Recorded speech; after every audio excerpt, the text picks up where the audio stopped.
Roy Moore won a $8 million plus defamation judgment against a big Democratic Party political action committee because, as I said at the time to a lot of flack, he was being lied about.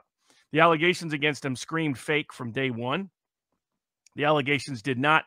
I've dealt with many, many abuse victim cases, and there were just red flag after red flag after red flag that the accusations being made against him were not true, not likely to be true. And the more innocent you are, the worse you defend yourself because you don't understand, like, how is this coming about?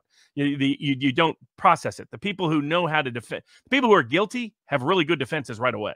Your Bill Clintons of the world are ready to defend themselves because they've been prepping for a long time what their answer would be when somebody figured out the crime they committed. The person who's totally innocent is completely sideswiped by the accusation and is like, this is nuts. I mean, move on. And so based on false allegations, he was denied a seat to the United States Senate. By lies told, the jury, they got to present a full trial to the federal court there in Alabama, and the jury concluded, a jury that was not politically prejudiced, concluded that it was clear that he had been lied about repeatedly, routinely, and deliberately, and thus awarded the $8.4 million verdict. I'll steel man the other side, Robert. Okay, first of all, just in case anybody forgot about the allegations, Roy Moore, an old man, running for a Senate seat in Alabama, right? 2017. Special election because Jeff Sessions had been appointed Attorney General.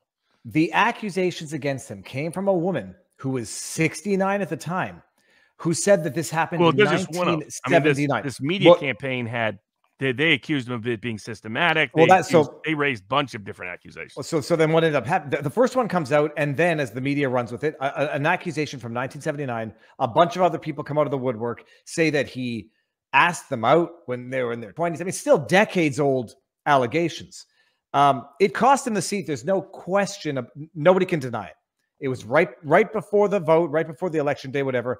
He lost. Now, Robert, but apparently he also lost some of his other defamation lawsuits. I don't know what jurisdictions they were in. Yeah, well, the other suits he brought weren't related to this.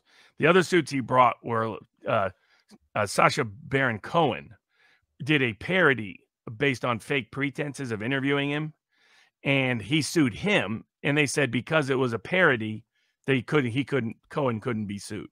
So that was the other defamation case that he brought. Okay. So the media highlighted that one while they tried to bury this one. This was the big one. Well, or they highlighted it, or to say, it wasn't a politically neutral jury. It was a politically motivated jury because he's got home field advantage. Alabamans, although the way jury selection was done in that case, my understanding is with jurors who had no feelings one way or the other about Roy Moore. Well, my argument is he lost the election in 2017. So even if you assume it's a random jury pool, to get a unanimous verdict is still a statistical anomaly if you assume it's 50-50 who don't like him or didn't vote for him. But my ultimate conclusion, Robert, from this is, all right, good. So this Democrat super PAC has to pay $8.2 million a few years later. So it costs $8 million to buy an election. I mean, what's the broader lesson, the broader impact that's going to change politics going forward, as opposed to them just factoring this into the cost of doing elections? Well, it's mostly to restore his legacy, and that's why he brought it. It's not even about the monetary recovery, which may be tricky with a political action committee. So it was to establish what the record really was. So it was good for his personal purposes, but also good for the public history records as well. He was also the victim of, the LinkedIn owner was running accused a bunch of bots of being Russian bots that he was actually involved in. So, I mean, there was a bunch of, they went to the mattresses, and the first election fornication that took place before 2018, before the big one in 2020, took place in Alabama in 2017, if you study some anomalies in the precinct results. So they went all out to keep Roy Moore from being elected.